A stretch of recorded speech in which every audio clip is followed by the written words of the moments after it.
Cette semaine dans la tech, on a assisté à un véritable bras de fer. Apple qui révolutionne complètement iOS avec la plus grosse refonte depuis iOS 7 et passe direct à iOS 26. Microsoft qui pousse des millions d'utilisateurs vers Windows 11 en coupant le support de Windows 10. Nintendo Switch 2 qui bat déjà des records avec 15 millions d'unités prévues sur son premier exercice. Et Google qui mise tout sur Gemini avec un abonnement à $250 par mois. Franchement, quand on regarde tout ça ensemble, on a un cocktail explosif entre révolution design, obsolescence programmée, social commerce, record historique et IA omniprésente. Alors on va décortiquer tout ça parce que spoiler alerte, ça va vous impacter directement. Bon, commençons par le gros morceau, la WWDC d'Apple qui a eu lieu le 9 juin. Et là, j'avoue, même nous, on a été surpris. Première chose qui nous a fait tilter, Apple vient de sauter iOS 19. Comme ça, pouf, on passe direct à iOS 26. Et vous savez pourquoi ? Ils alignent tout sur l'année. iOS 26, macOS 26, watchOS 26. L'idée, c'est que ça sort cette année pour être utilisé en 2026. Alors logique, pas vraiment. Mais c'est Apple, et Apple fait ce qu'Apple veut. Mais attendez, parce que le vrai choc, c'est ce qu'ils ont fait à l'interface. D'après les infos confirmées, imaginez votre iPhone qui ressemble à un Vision Pro. Pas de blague. Interface translucide partout, vous savez, cet effet vert dépoli qu'on voit sur le Vision Pro. Éléments qui flottent avec des vraies ombres et ces fameuses barres en forme de pilule, qu'on retrouve partout maintenant. C'est littéralement la plus grosse refonte visuelle depuis iOS 7 en 2013. Vous vous souvenez de ce changement ? Là, c'est du même niveau. Et clairement, ce qu'Apple fait, c'est préparer l'écosystème à l'après-iPhone. Parce que quand tout ressemble à Vision OS, devinez quel est le prochain appareil qu'ils veulent vous vendre.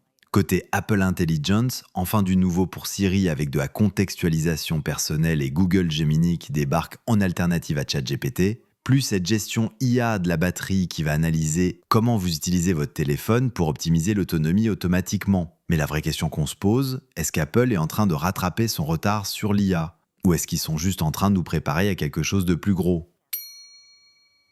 Bon, changement de registre total. Microsoft vient de créer un véritable casse-tête pour des millions d'utilisateurs avec la fin de support de Windows 10. C'est officiel, Windows 10 arrive en fin de support le 14 octobre 2025. Concrètement, ça veut dire plus de mises à jour de sécurité, plus de support technique et votre PC devient potentiellement vulnérable. Mais attendez, parce que Microsoft joue un double jeu. D'un côté, ils poussent tout le monde vers Windows 11. De l'autre, ils ont discrètement annoncé que Microsoft 365, Word, Excel, Outlook et Windows Defender continueront de recevoir des mises à jour jusqu'en octobre 2028.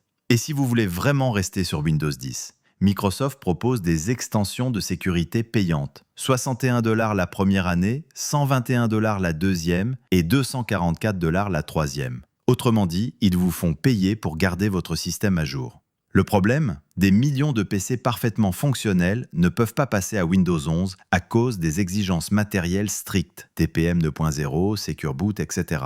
Résultat, acheter un nouveau PC uniquement pour rester à jour. Pour nous, utilisateurs, ça veut dire quoi ? Qu'on se retrouve face à un choix difficile. Payer Microsoft pour continuer à utiliser Windows 10, acheter un nouveau PC ou migrer vers des alternatives comme Chrome OS Flex ou Linux. Et le plus fort, Microsoft sait parfaitement qu'il crée une obsolescence programmée massive. C'est de la pure stratégie commerciale déguisée en innovation. La vraie question qu'on se pose, combien d'appareils parfaitement fonctionnels vont finir à la poubelle à cause de cette deadline artificielle ?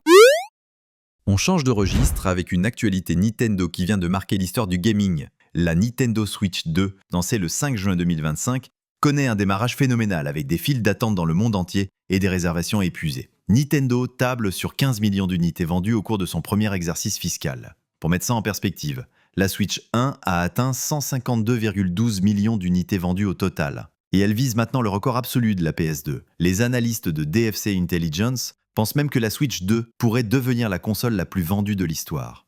Il est vrai qu'elle a tout pour plaire, cette Switch 2.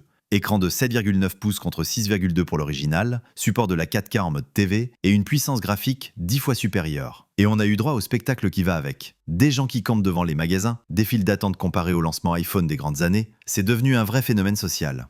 Mais voilà la question intéressante. Est-ce que c'est de la vraie demande ou juste de l'hystérie de lancement ? Les analystes sont confiants, mais restent prudents à cause des préoccupations liées aux tarifs. La vraie épreuve, ça va être dans 6 mois. Est-ce que Nintendo arrivera à convaincre les utilisateurs occasionnels de passer de leur Switch 1 qui marche très bien à une Switch 2 plus chère. Parce que là, c'est beau les records, mais ça nous dit surtout qu'il y avait une demande refoulée énorme pour une Switch plus puissante.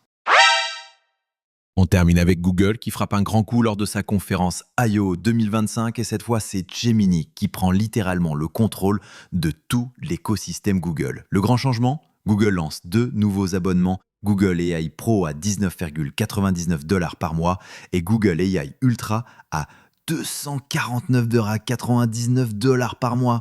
Oui, vous avez bien lu, 250$ par mois. Mais attendez de voir ce que propose AI Ultra. Accès anticipé aux modèles IA les plus puissants comme VO3 qui génère des vidéos entières avec son et dialogue, le mode Deep Think et même un Agent Mode qui peut naviguer sur le web à votre place. Et là, on a eu une démo live. Gemini qui ouvre automatiquement Zillow, recherche des appartements selon vos critères et réserve une visite sans intervention humaine. Plus fort encore, Gemini s'intègre directement dans Chrome sur Windows et macOS. Plus besoin d'ouvrir le site, Gemini peut résumer des pages web, expliquer du contenu ou comparer des produits directement depuis votre navigateur. Et Google introduit Gemini Live gratuit sur mobile avec partage d'écran et utilisation de la caméra en temps réel. Pour nous, utilisateurs, ça veut dire quoi ? Que Google mise tout sur l'IA et transforme Gemini en véritable assistant numérique universel. L'objectif est clair, que vous restiez dans l'écosystème Google pour absolument tout. La vraie question qu'on se pose, est-ce que quelqu'un va vraiment payer 250$ par mois pour une IA ? Parce que là, Google teste vraiment les limites du marché. Voilà pour ce tout premier LDD Weekly, une semaine qui en dit long sur la direction que prend l'industrie tech. Entre les révolutions d'interface avec iOS 26, l'obsolescence programmée de Microsoft qui force des millions d'utilisateurs à changer d'OS, les lancements historiques de Nintendo et Google qui misent tout sur l'IA avec des prix premium, mais la vraie question qu'on se pose, est-ce qu'on assiste à un tournant majeur où la tech devient de plus en plus manipulatrice et exclusive ? En tout cas, c'était notre tout premier format LDD Weekly et vous êtes restés jusqu'à la fin. Merci encore. Si ça vous a plu, un petit like nous aide énormément pour l'algorithme. N'hésitez pas à vous abonner si vous voulez suivre l'actualité tech éclairée chaque semaine et dites-nous en commentaire ce que vous en pensez. Vos retours sont précieux pour améliorer le format. Un mercredi et restez éclairés.